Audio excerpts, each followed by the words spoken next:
Donc bonjour à tous, en tout cas rebonjour, donc j'enregistre cette vidéo à la suite du cours en amphi, hein. Malheureusement la technique n'a pas suivi.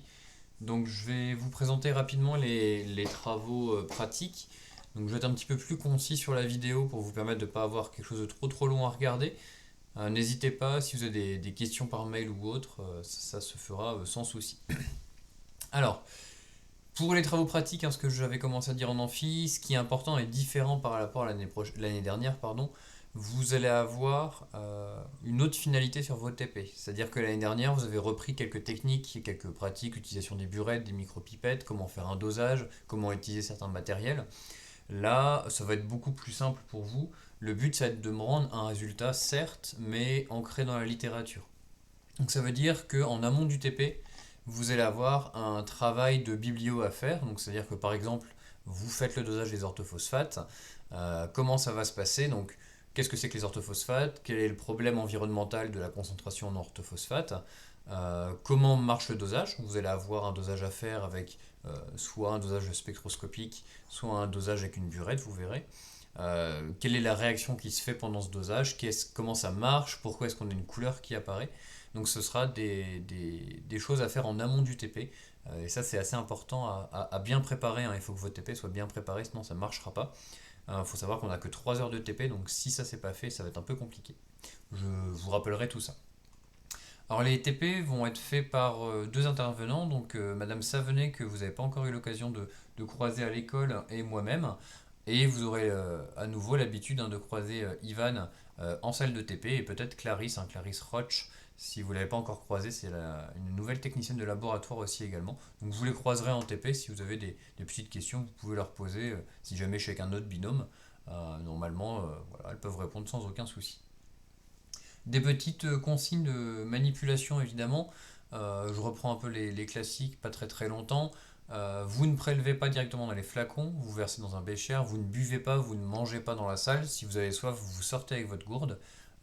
Les blouses et lunettes sont obligatoires, hein, ne les oubliez pas. C'est assez important de les avoir parce que de toute façon, sans blouse ou sans lunettes, vous serez refusé, vous aurez zéro à votre TP. Donc voilà, comme ça c'est à éviter d'oublier. Alors ce document-là, normalement, il est sur la ruche. Je vais vérifier ce soir ou demain. Enfin, en tout cas, quand vous aurez la vidéo, ce sera tout carré sur la ruche. Vous avez le protocole de TP. Ok, donc voilà, vous allez voir, il va s'appeler protocole TP, où vous aurez tout dedans. Vous lirez toutes les petites consignes ou tous les petits tips, hein, que vous avez pendant les TP. Certaines choses, je vais vous le rappeler pendant la séance de TP, notamment l'utilisation du bain-marie qui vous pourrez un petit peu vous brûler avec, donc je vais vous rappeler. Donc ça, c'est important. Même chose, hein, en plus de la biblio, donc c'est-à-dire préparer le TP, me dire, voilà, faire des recherches sur les normes, sur les tolérances environnementales de certains composés. Il faudra aussi préparer en amont les fiches écotox de tous les produits. Donc c'est-à-dire que, alors évidemment, si vous manipulez de l'eau, c'est pas la peine de me faire une fiche écotox sur l'eau. Mais si vous manipulez un acide, si vous manipulez quelque chose qui est dangereux pour l'environnement, voilà, qui est un peu corrosif ou autre, il faut avoir fait la fiche toxicologique. Pas la peine de me faire une très grande fiche. Vous mettez simplement les pictogrammes, les risques. Voilà, vous pouvez en mettre plusieurs sur une page, ça me dérange absolument pas. Le but n'est pas de vous embêter, le but est d'être sûr et certain que quand vous arrivez en séance, vous savez quel produit vous allez manipuler. Donc vous savez parfaitement les risques que vous allez prendre et vous savez aussi quand prendre des gants. C'est-à-dire qu'on ne va pas consommer des gants à outrance, hein. Ça c'est important de le savoir. Par exemple, si vous manipulez du NaH4Cl, hein, du chlorure d'ammonium, bah, vous n'avez pas vraiment besoin de gants. Au pire des cas, vous vous lavez les mains si vous avez eu un peu de produit, mais ça n'a rien de dangereux. Vous manipulez de l'acide concentré, là par contre vous mettez des gants. Donc ça c'est important de le savoir. Dernier point que je vous rappellerai en TP, la vaisselle doit être correctement rincée. C'est-à-dire qu'en fin de TP, alors vous jetez dans les bidons ce qui doit être jeté dans les bidons et ensuite vous rincez deux trois fois l'eau du robinet et vous mettez dans les bacs de récupération. Donc pour ceux qui ont déjà fait des séances de TP, c'est un rappel en espérant que voilà, ce sera bien fait. Pour ceux qui ont fait un peu moins de TP à l'école, n'hésitez pas à prendre le pli assez facilement. Normalement, j'ai demandé que les binômes soient faits avec, pour les personnes qui viennent de rejoindre l'école cette année, voilà, pas avoir deux personnes qui ont rejoint l'école cette année pour vous permettre de mieux vous familiariser avec les TP de chimie, avec le matériel, la disposition dans la salle. Donc voilà. Donc faites attention, hein, évitez qu'il y ait plein de vaisselle sur votre paillasse pendant que vous manipulez, c'est un petit peu embêtant. Ce que je vous disais en amphi et peut-être au début de la vidéo, hein, si vous avez un doute, même si je vous dis là, voilà, vous savez manipuler, vous savez utiliser le matériel, c'est pas là où vous apprenez. Si vous avez un doute quelconque sur l'utilisation d'une verrerie, d'un appareil ou autre, moi je suis là en séance pour vous aider, hein. Il n'y a pas de point enlevé en séance si vous me posez des questions. Vous allez voir, c'est assez simple. Vous me posez la question, je vous réponds et mon but c'est ça. Sinon je m'ennuie un petit peu pendant 3 heures, donc n'hésitez pas à me solliciter. Je suis là pour vous expliquer, pour vous réexpliquer s'il y a besoin. Prévoyez un feu d'indélébile évidemment, lunettes et blouse. Pour votre compte rendu, ça c'est important. Donc vous allez voir, l'année dernière vous étiez en I2, ou vous étiez ailleurs en tout cas, si vous étiez en I2, vous aviez les solutions mères qui étaient préparées. C'est-à-dire que parfois vous allez utiliser des solutions mères pour les diluer, faire toute une gamme d'étalonnage. Cette année, la solution mère ne sera jamais préparée. C'est-à-dire que vous allez partir d'un solide que vous allez peser, vous allez faire une dissolution, et ensuite vous allez préparer votre solution mère. Vous ferez vos dilutions à partir de cette solution mère. Donc évidemment, hein, tous vos calculs, dilution, masse à peser, etc., vous les rédigez avant, comme ça vous arrivez en TP, vous savez la masse et boum, vous partez faire votre TP. C'est très efficace.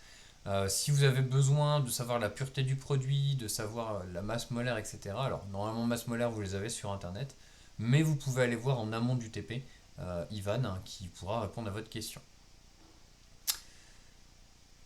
Voilà. Si vous avez besoin de rendre un résultat, alors vous êtes en train de me répondre sur Teams en même temps, alors je vais lire. On a fait tous les binômes, on se ça dans la semaine, quand les derniers auront répondu. Ok. Et je fais la vidéo en ce moment même.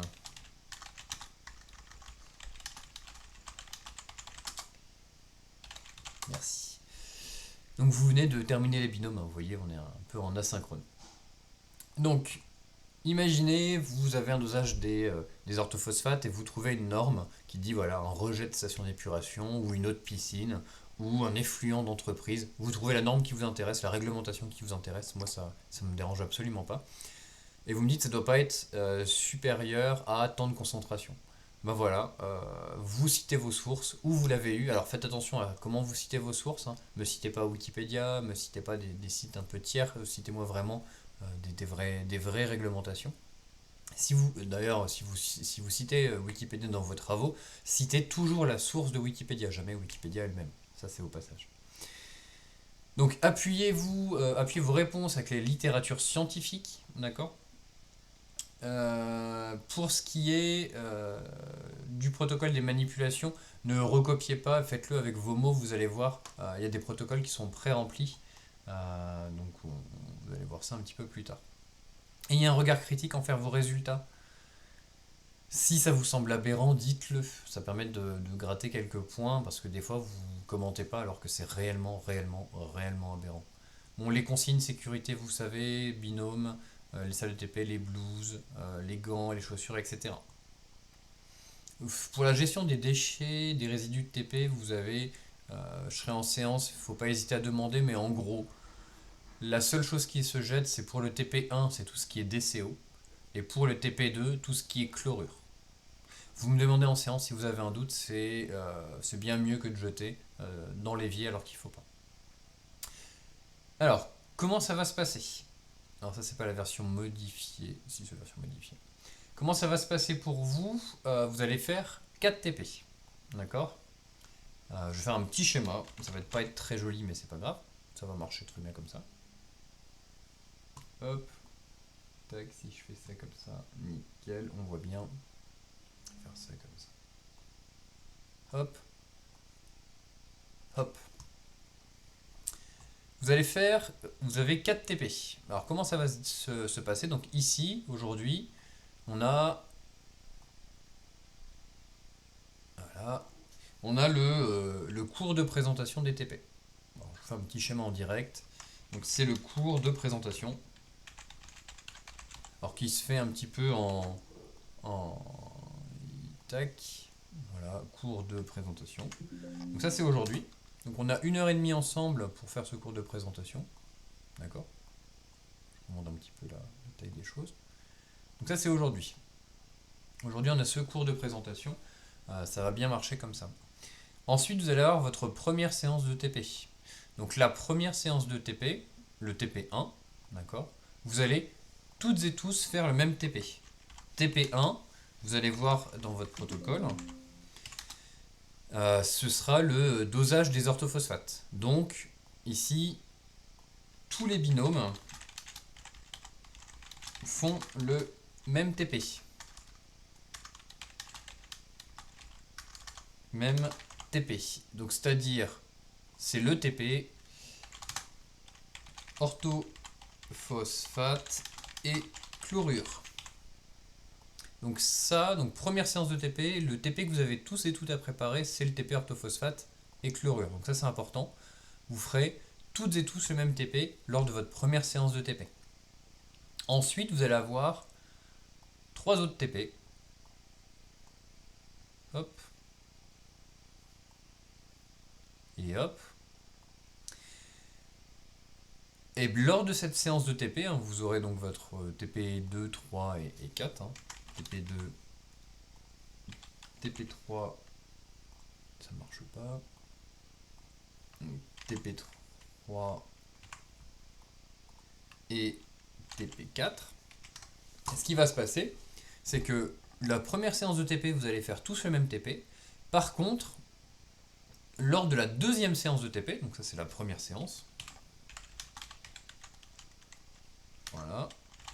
Lors de la deuxième séance de TP, vous allez travailler sur des TP différents. C'est-à-dire que un tiers des binômes va travailler sur le TP2, un tiers des binômes va travailler sur le TP3 et un tiers des binômes va travailler sur le TP4. D'accord ? Vous allez me transmettre la liste des binômes, je vous transmettrai en retour qui fait quoi, quel binôme fait quel TP à la première séance. D'accord ? Imaginons les binômes 1 à 4 font les TP2, les binômes 5, 6, 7, 8 font le TP3 et les binômes 9 à 12 font le TP4. D'accord ? Donc TP2, ce sera par exemple DCO, TP3 ce sera dureté, TP4 ce sera TP fer. Donc vous faites votre TP, donc on va couper tout ça en 3, et après, la séance suivante, vous allez tourner. Donc ça veut dire que la troisième séance, vous allez tourner de 2 TP. Donc ça veut dire que si vous étiez dans le TP2 au début, et ben vous allez partir faire le TP3. Je vous montre ça, hop. C'est-à-dire que les binômes 1 à 4 qui ont fait le TP2, et ben à la séance suivante vont faire le TP3. Les binômes 5 à 8 qui ont fait le TP3 vont faire à la séance suivante le TP4. Et les binômes 9 à 12 qui ont fait le TP4, à la séance suivante vont faire le TP2. Vous voyez, quand vous avez fait le 2, vous faites le 3. Quand vous avez fait le 3, vous faites le 4. Et quand vous avez fait le 4, vous faites le 2. Donc ça, ce sera la troisième séance. La quatrième séance, hop, évidemment, ça va continuer de tourner. D'accord ? Alors, je vous montre. Tac.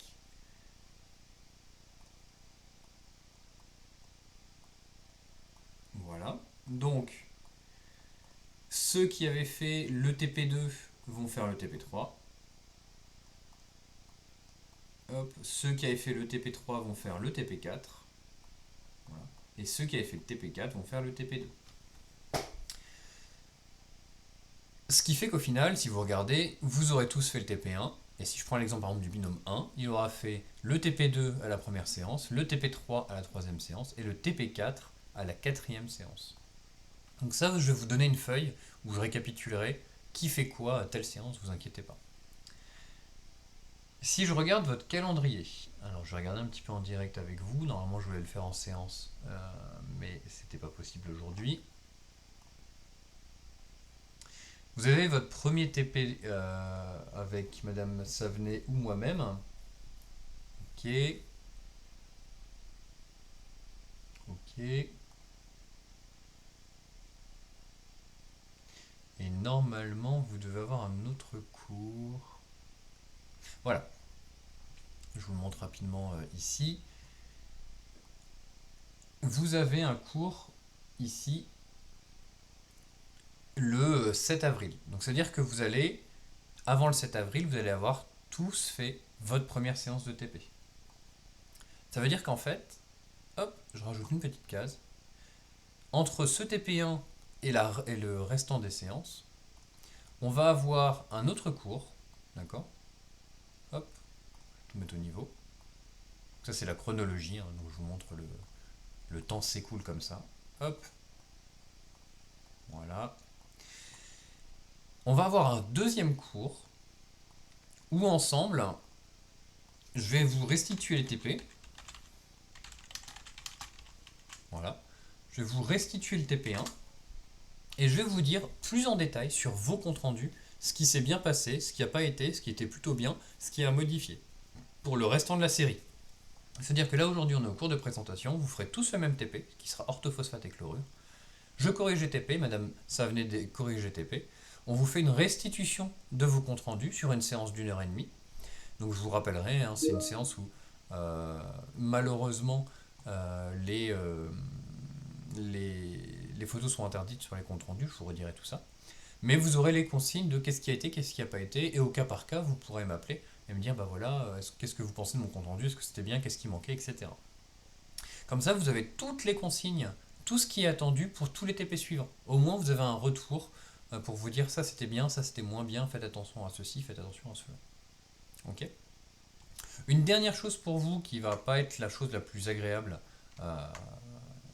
pour cette séance de TP, mais qui va peut-être vous stresser, mais il faut pas. À la fin de cette série de TP, vous allez avoir une épreuve de TP test. C'est-à-dire que vous ferez un TP final évalué, d'accord? Donc évalué, attention, ce TP est réalisé seul. D'accord? C'est-à-dire que vous allez être convoqué par demi-groupe. Alors vous allez être dans 2 salles différentes. Et vous allez faire le TP test seul à votre paillasse. C'est un format un peu différent, j'aurai l'occasion de vous en reparler.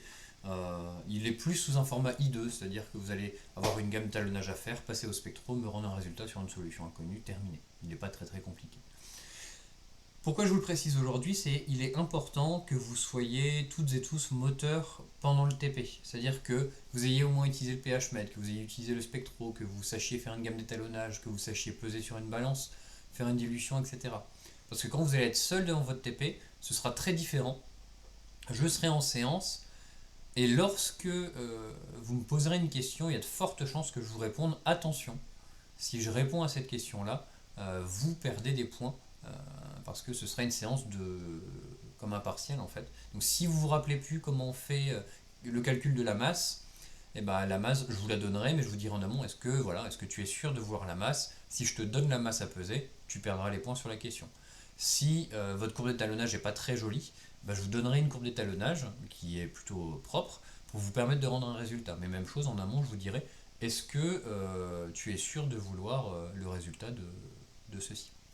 Donc on aura le temps d'en discuter de ce TP test, mais voilà, pour vous préparer, vous serez seul à votre paillasse, donc c'est important que vous soyez moteur de votre binôme. Donc voilà comment ça va se passer. Là c'est le cours de présentation, un TP commun, je vous parle de vos TP, vous faites les séances et ensuite on fait un TP test tout seul. Voilà. Le sujet du TP test, vous allez me le demander certainement, ce sera un des TP faits dans les 4 ici. Je vous donnerai plus de détails avant, donc c'est-à-dire à la fin de ces TP là, ne vous inquiétez pas. Donc voilà pour là comment ça va se faire de manière temporelle. Donc on va passer en revue rapidement tous les TP pour vous montrer sur quoi vous êtes attendu. Donc je vais passer directement, voilà. Donc le premier TP que vous allez faire, alors il s'appelle TP2 sur ma vidéo, mais je vais modifier ça. C'est le dosage des orthophosphates et chlorure. Vous allez toutes et tous faire ce dosage. La partie 1, c'est le dosage des orthophosphates. On vous dit, voilà, du molybdate d'ammonium, les phosphates donnent un complexe qui développe une coloration bleue. Donc déjà, vous avez un premier travail de biblio, de vous dire pourquoi c'est bleu, quel est le complexe qui est formé, comment ça marche, etc. On vous dit dans une série de tubes à essai, préparez 6 solutions suivantes à partir d'une solution mère à 1 mg par litre de phosphore. Donc là, première chose à faire, vous avez une masse à calculer. Donc vous avez une gamme d'étalonnage à faire, hein. Mais la solution mère ne vous est pas donnée. On vous dit produit de départ, vous allez peser du KH2PO4. D'accord? Donc KH2PO4, c'est la masse que vous allez peser. Attention, imaginez, vous vous dites, bah c'est facile, je mets 1 mg dans 1 litre. Ça ne marchera pas. Parce que vous aurez bien 1 mg de KH2PO4 par litre. Nous, ce qu'on vous demande, c'est 1 mg de phosphore, uniquement cet atome-là, par litre. Donc, à vous de voir comment vous faites le calcul. Vous pouvez avoir des petits indices. Si vous avez besoin, je peux vous aider un peu plus, mais ça, c'est important. Donc, la masse, ce ne sera pas 1. Voilà. Il faut vous dire que, voilà, si je mets 1 mg de KH2PO4, eh ben, j'aurai beaucoup moins d'1 mg de phosphore. D'accord? Parce qu'en fait, dans KH2PO4, vous avez du phosphore, mais vous avez aussi autre chose. Donc, c'est-à-dire qu'il va falloir peser plus de KH2PO4 pour avoir l'équivalent d'1 mg de phosphore. Donc, ça, c'est la première chose. Ensuite, vous avez une solution à préparer. Donc, vous voyez, on vous guide un peu, hein, que le volume de l'étalon que vous allez rajouter, le volume de cette solution-là, c'est entre 0 et 20 ml de la solution mère. Donc, forcément, votre solution mère va entre 0 et 1 mg par litre. Parce que vous allez mettre que de la solution mère là-dedans. Donc là, ici, il n'y a pas de souci. Vous savez, votre gamme d'étalonnage, elle est entre 0 et 1 mg par litre de phosphore. Vous avez quelque chose à regarder, etc. etc. Ça, c'est le premier, même chose. Faites attention, une gamme d'étalonnage, spectro, etc. etc. Sur ce premier TP, on vous dit attendre 30 minutes. C'est important d'attendre vraiment 30 minutes et pas beaucoup plus, en tout cas sur ce TP, puisque le complexe n'est pas très stable. Donc quand vous avez attendu 30 minutes, vous voulez passer au spectro assez rapidement. Deuxième partie du TP, vous allez avoir les dosages des chlorures. Donc là, c'est un dosage beaucoup plus classique avec une burette. Vous allez avoir des solutions inconnues avec des chlorures dedans. Une solution de chlorure d'argent.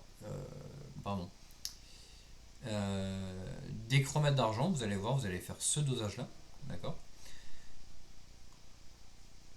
Donc on vous dit ça vous fait un précipité rouge, donc on vous donne la formule du précipité, etc. Vous allez suivre un protocole et vous allez me rendre un résultat. On vous donne les formules, ça marche plutôt bien. Donc dans ces deux parties, vous voyez, vous avez déjà un travail sur la masse à peser dans la partie 1, les dilutions à faire dans la partie 1, les différentes normes et réglementations sur les phosphates et les chlorures. Comme ça, quand vous avez trouvé un résultat, vous me dites, bah voilà, j'ai trouvé X mg par litre, la réglementation dit c'est tant, pour une autre consommation, pour une autre piscine, pour un effluent industriel, vous prenez la réglementation que vous voulez. Ça ne me dérange pas tant que vous avez fait des recherches et que vous citez vos sources. Donc ça veut dire que l'échantillon est supérieur ou inférieur à cette réglementation. Donc voilà. Donc ça c'est votre TP 1 que vous ferez tous ensemble. Un autre TP, hop, je remonte, celui de la DCO, demande chimique en oxygène, oxydabilité au permanganate. La partie 1 est très simple, vous allez voir. On vous parle d'une grosse méthode, etc. Nous, on va faire la micro-méthode. En gros, ce que vous allez faire, vous allez avoir des tubes de réactifs, d'accord? Vous allez voir. Vous n'avez rien à préparer, tout est dans des tubes. Et vous aurez juste à pipeter 2 ml de l'échantillon, 2 ml d'eau dans un autre tube, chauffer 2 heures et vous allez faire la lecture sur un spectro qui est spécial. En gros, ce TP-là, cette partie-là, vous allez arriver, mettre votre échantillon dans le tube, chauffer au réacteur, c'est une plaque chauffante spéciale, et mettre directement le tube dans un spectro. Et ce sera terminé. Donc, il est relativement rapide. Donc vous avez un travail en amont de me dire qu'est-ce que c'est que la DCO, quelles sont les normes de la DCO, etc. etc. Vous allez voir, dans le tube pour la microméthode, il va passer de orange à vert. Pourquoi? Qu'est-ce qui se passe dans votre réaction? Qu'est-ce qui va réagir avec votre matière organique? D'accord? Enfin, qu'est-ce qui va déterminer votre DCO? Pardon. La partie 2, même chose, hein, sont des dosages classiques au permanganate de potassium. Vous allez avoir de la matière organique qui va être oxydée par votre permanganate de potassium. Et pour cela, vous allez faire toute une série de manips, vous allez voir. Vous mettez l'eau à analyser, vous rajoutez de l'acide sulfurique, etc. Vous ajoutez du permanganate, vous ajoutez de l'oxalate, vous titrez au permanganate. Donc là, c'est à vous de voir, avec les équations de dosage, qu'est-ce qui se passe dans cette réaction. Pourquoi est-ce qu'on rajoute d'abord du permanganate, puis de l'oxalate, pour revenir au permanganate. Et dans le cas de l'eau distillée, pourquoi est-ce qu'on recommence? Pourquoi est-ce qu'on réajoute de l'oxalate et pourquoi est-ce qu'on fait du permanganate? Cette partie-là n'est pas très simple, mais voilà. Je vous aiderai en séance s'il y a besoin. C'est le deuxième TP. Le TA-TAC, je passe assez vite dessus, même chose, hein. Un grand travail de me dire qu'est-ce que c'est que le TA, qu'est-ce que c'est que le TAC, la dureté, comment on le calcule, les réglementations. Vous allez voir, c'est un peu dur des fois en dureté, il n'y a pas de réglementation. Mais voilà, qu'est-ce que ça peut provoquer pour les installations, pour l'être humain, etc. Donc vous verrez. Ce TP-là est assez simple, entre guillemets, vous allez enchaîner les dosages. Donc il n'y a pas grand-chose à dire dessus, mais je pourrais vous aider sans souci. Le TP4, vous avez deux parties. Dosage du fer, donc même chose, c'est assez classique. Je vais directement dessus. On vous dit, voilà, vous avez une solution mère à 0,1 g de fer par litre. Et on vous dit, voilà, vous allez peser du NH4 deux fois, FeSO4 deux fois, 6H2O. Dans la masse molaire du composé, c'est bien tout ça, hein. Prenez compte du 6H2O. Si vous vous rappelez en I2 l'année dernière, les complexes, ils vont avoir des ions ou des molécules autour d'eux. Et H2O est un ligand, hein. Donc ça veut dire que la masse molaire, c'est bien NH4 deux fois, fer, SO4 deux fois, 6 fois H2O. Donc même chose, hein. Comme le TP orthophosphate, là on vous demande une concentration en 0,1 g de fer par litre. Gramme de fer. Il n'y a pas que du fer dans ce que vous allez peser. Donc même chose, là il faudra peser plus de ce composé là pour avoir ce qu'il faut de fer dans votre solution. Donc voilà. Quand vous allez faire cette solution, faites attention. Il faut que j'ajoute à un moment dans votre fiole 10 ml d'H2SO4. Donc quand vous avez pris votre solide, quand vous l'avez prélevé, vous mettez un peu d'eau et vous venez me voir et je mettrai l'acide dedans. La première partie de ce TP là, c'est là où vous avez le plus de travail à faire. Vous allez devoir déterminer l'influence de paramètres extérieurs sur une mesure de pH, de conductivité, de turbidité et d'O2 dissous. En gros, le but du TP c'est quoi? Vous allez faire ça sur l'eau de l'étang et l'eau du robinet. Le but du TP, c'est pas de me dire l'eau du robinet elle a un pH de temps, l'eau de l'étang elle a un pH égal à temps. Je m'en fiche un petit peu. Le but, c'est de faire varier des paramètres extérieurs et de me dire voilà, je prends un premier paramètre qui est évident. Le premier paramètre que vous allez faire varier, c'est la température. Est-ce que si votre eau de l'étang elle est à 20 degrés, ou à 10 degrés, ou à 30 degrés, est-ce que votre pH, ce sera la même mesure? Est-ce qu'il y a une influence? Même chose pour la turbidité, même chose pour l'eau de dissous. Donc ça c'est un premier paramètre, c'est la température. À vous de trouver le deuxième paramètre, il n'est pas simple à trouver. Ce qu'il faut retenir, c'est qu'il ne faut pas modifier votre milieu extérieur. C'est-à-dire que si vous me dites, bah moi je vais rajouter des ions, bah non, parce que vous avez modifié la composition. C'est-à-dire que, imaginez, je vous donne une eau, vous n'avez pas le droit de toucher cette eau, d'accord? Modification de température, vous n'avez pas touché à l'eau, hein, vous n'avez pas modifié sa composition. Qu'est-ce que vous pouvez faire d'autre? Donc il faut un deuxième paramètre d'influence à étudier. Le premier, c'est la température. Le deuxième n'est pas très simple, je vous le donnerai s'il y a besoin. Vous faites un plan d'expérience, et à la fin du TP, vous me dites, bah voilà, d'après ce qu'on a observé, le pH a une influence, la température pardon, a une influence sur le pH, il augmente, il diminue, la conductivité même chose, la turbidité même chose, l'O2 dissous même chose. Pour pouvoir me rendre un résultat, parfois c'est un petit peu juste en labo, il faut qu'en amont, vous ayez fait des recherches, que vous voyez c'est quoi le principe du pH, c'est quoi le principe de la conductivité, c'est quoi le principe de la turbidité et de l'O2 dissous, et que derrière vous soyez quasiment, avant le TP, capable de me dire, on a vu c'est quoi la conductivité. Même chose, je vous donne une réponse mais qui est évidente, hein. La conductivité c'est la mobilité des ions. Donc si vous chauffez votre milieu, les ions vont être beaucoup plus mobiles, donc en théorie la conductivité devait augmenter. Vous faites votre TP, vous avez dit ça avant le TP en intro, vous faites votre TP, et en conclusion, si vous observez ça, vous dites bah oui, c'est bien ce qu'on observe, la conductivité augmente avec la température, car ce sont les ions qui sont un peu plus excités avec la chaleur, ils vont beaucoup plus vite. Pour ça, il faut que vous compreniez le phénomène physique derrière les analyses. Le but du TP, je vous le répète, c'est pas de me dire la valeur du pH c'est tant, la conductivité c'est tant, la turbidité c'est tant. C'est de comparer et de me dire, voilà, demain, je suis manager d'une équipe, j'envoie un technicien prélever de l'eau, il fait 0 degré dehors, il a une petite mallette avec son pH mètre, est-ce qu'il peut faire sa mesure dehors? Ou est-ce qu'il est obligé de rentrer au labo par 20 degrés pour me dire mon résultat est fiable parce que je suis à 20 degrés? Ou est-ce que voilà, à 0 degré, est-ce qu'il a le droit de rendre un résultat d'après la réglementation? Voilà le but de ce TP4. voilà. En tout cas pour la préparation des TP, qu'est-ce que j'aurais à dire? Donc ça c'est juste pour le compte rendu. Vous allez voir également sur la ruche, alors je recherche ça. Non, non plus.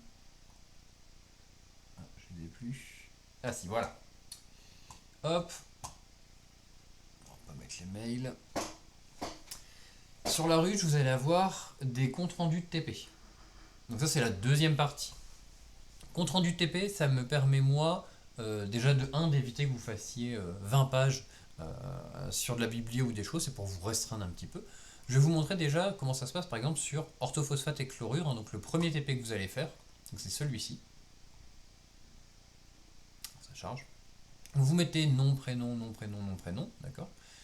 Et sur ce compte rendu là, en gros, vous allez compléter, donc voilà, le principe du dosage, comment est-ce qu'il comment ça se fonctionne, comment ça se fait, pardon, les complexes, pourquoi est-ce qu'on a cette couleur bleue.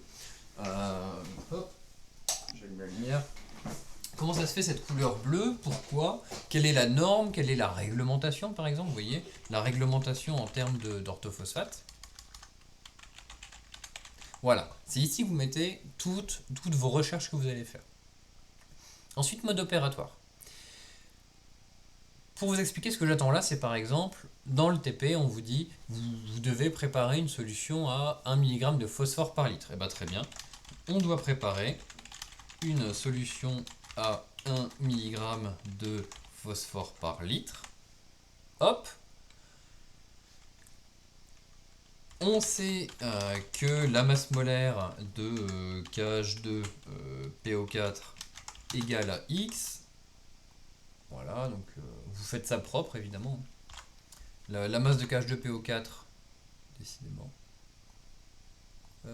c'est égal à X, donc M égale XXX milligrammes. Ok.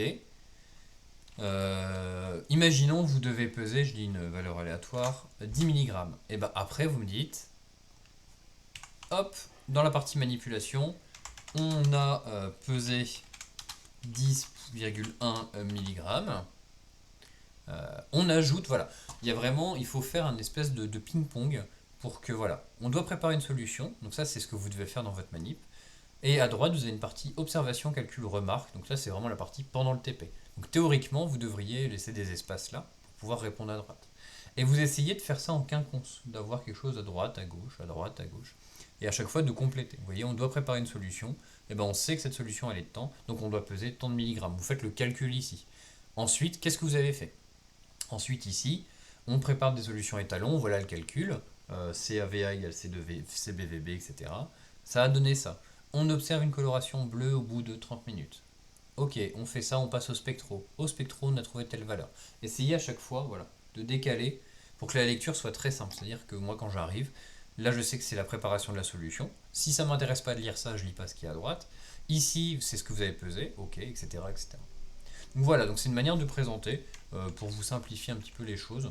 Euh, vous pouvez remplir ça sur les deux colonnes. Vous regardez, vous avez des petites questions.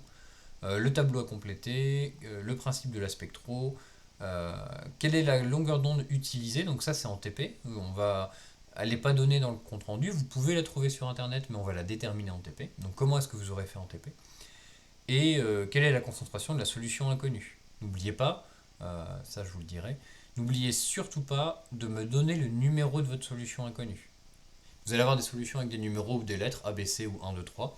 Si vous ne me dites pas, par exemple, on a eu la solution B, je suis incapable de comparer avec la valeur théorique, parce que j'aurai la valeur théorique. Donc ça veut dire que malheureusement ce sera 0. Il faut vous mettre à la place, voilà, moi je suis un client, je vous donne un échantillon, vous devez me rendre un résultat. Imaginez, je vous donne 1000 échantillons, et forcément, chacun de ces échantillons auront un nom. Donc il faut me dire, voilà, l'échantillon A il a une concentration de temps, l'échantillon B il aura une concentration de temps pour que je m'y retrouve. Une dernière partie, conclusion, remarque, etc., etc. Et ensuite on attaque les chlorures, celles de mort, même présentation, les manipulations à gauche et quand vous avez des observations, des calculs sur la droite. Des questions, les concentrations en chlorure, la conclusion, etc., etc. Donc voilà, vous avez ça sur la ruche à l'instant où je vous parle, ou en tout cas à l'instant que vous voyez cette vidéo justement, et pour tous les TP. D'accord? Le but de ça, c'est de vous guider un petit peu sur la construction de votre compte rendu. Il y a deux choses importantes. La première, vous aurez un format Word sur la ruche. Ça veut dire que vous êtes amené à le modifier si vous le souhaitez. C'est-à-dire que si vous le prenez, vous pouvez le prendre, l'imprimer et le faire à la main sans aucun souci. Vous pouvez aussi dire, bah voilà, par exemple, blablabla, il s'est passé ça, il s'est passé ça. Vous le faites dactylographier sur le PC, d'accord? Alors vous n'êtes pas obligé de passer autant de lignes entre chaque, mais c'est pour l'exemple. Faites attention si vous le faites sur PC, quand vous avez terminé, supprimez les parties blanches après, là, d'accord? Ça sert à rien d'imprimer des tableaux vides. Ça c'est important. Je vous le redirai au pire, parce que ça, il y en a qui le feront. Je vous le redirai quand je vous rendrai les comptes rendus. Et les comptes rendus, pour les TP, c'est important. Ils sont à rendre à la fin de la séance, quoi qu'il arrive. Là-dessus, je serai intransigeant. Fin de séance, vous me rendez les comptes rendus en version papier. Pas par mail, pas en PDF, rien. Version papier. Donc vous avez deux choix. Vous imprimez en amont, vous le complétez pendant la séance, ou vous le préparez euh, pendant le TP, sur votre ordi si vous voulez. Donc faites attention aussi aux ordi en séance. Ça veut dire que quoi qu'il arrive en fin de séance, vous devrez imprimer ce compte rendu et quoi qu'il arrive, vous me le rendrez. D'accord? S'il est 17h45 que l'imprimante elle marche pas, tant pis pour vous. D'accord? Moi, j'attendrai pas que vous trouviez une imprimante qui fonctionne. Et croyez-moi, les lois de Murphy elles marchent toujours. C'est quand vous avez besoin d'imprimer que ça ne marche pas. Donc vous vous arrangez comme vous voulez. Vous pouvez imprimer sans problème. Il me faut le compte rendu à la fin de la séance. Voilà. Ça, c'est quelque chose d'assez important. Pour les séances, donc les séances terminent à 17h30. On peut avoir un petit peu de retard sur la première séance. Évidemment, au bout d'un moment, on va éviter d'avoir trop de retard le soir. 18h grand max, en tout cas pour les premières séances. Après, normalement, à 17h30, vous avez fini. Ce qui est important, c'est que quoi qu'il arrive à 17h30, les manipulations sont terminées. Vous avez fini votre vaisselle, vous avez fini de manipuler, vous faites le compte rendu. Donc soit vous terminez le compte rendu, vous me le mettez dans, vous me le donnez après en main propre, d'accord? Je resterai tant que j'ai pas les comptes rendus. Ça c'est important. Pourquoi est-ce que je veux les comptes rendus en version papier? Pour moi, vous faire un retour, c'est beaucoup plus simple parce qu'en version numérique, je ne prends pas de notes, donc forcément, vous ne voyez pas ce qui va. En version papier, je peux vous faire des petites annotations. Comme ça, quand vous allez revoir vos TP pour toute la série ou avant l'évaluation du TP test, vous aurez les différentes remarques sur vos TP. Et pourquoi est-ce que je les veux à la fin de la séance? C'est pour que ce soit équitable envers tout le monde. C'est-à-dire que si vous faites votre TP le matin et que je vous dis vous pouvez me le rendre ce soir, malheureusement vous avez des cours, vous devez manger, eh ben, vous n'avez pas autant de temps que quelqu'un qui pourrait le faire en soirée s'il a fait le TP l'après-midi. Voilà. Donc pour des questions d'équité, pardon, ben voilà, vous me le rendez quoi qu'il arrive, fin de séance de TP et à 17h30 vous avez fini les manips. Vous avez fini votre vaisselle, votre paillasse elle est propre. En ordre général, si vous avez il y a une paillasse qui est pas propre et de la vaisselle qui est pas propre, etc., il y aura des points de malus de fait. Il n'y a pas de raison qu'on applique ça. Je suis certain que ça va très bien se passer. Donc voilà comment ça se passe. Donc pour votre premier TP, les orthophosphates et chlorures, vous avez le compte rendu pré-rempli qui est sur la ruche. À vous de voir comment vous pouvez faire. Vous pouvez faire aussi de manière hybride, c'est-à-dire que voilà, vous avez rédigé avant sur PC toute la partie réglementation, principe du dosage, comment ça marche, équation, blablabla, théorie, et après vous venez compléter à la main sans problème. Tant que ça reste propre, il n'y a pas de souci sur la façon de vous organiser. Voilà. Je reste disponible si vous avez des questions sur les TP. Sinon, c'est terminé pour la présentation. N'hésitez pas. Voilà, donc premier TP, je vous rappelle, dosage des orthophosphates et chlorure. Vous allez tous et toutes faire le même TP. Donc préparez bien ce TP, parce que le premier TP est toujours très long. Donc voilà, donc ça c'est important. Une dernière chose que je ne vous ai pas dit. Je vais reprendre les...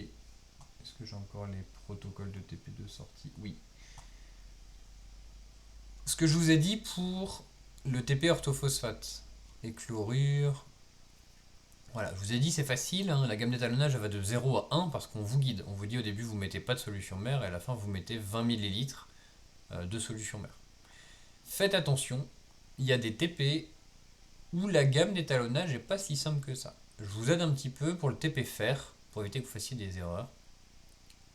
Vous devez préparer une solution à 0,10 g de fer par litre, mais attention, donc ça fait 100 mg de fer, hein, si vous regardez. La, la gamme d'étalonnage ne va pas de 0 à 100. Il faut regarder les normes de dosage pour ça. D'accord. Les normes de dosage vous sont données en salle de TP. Vous avez un classeur qui est en salle de TP ou au centre de doc.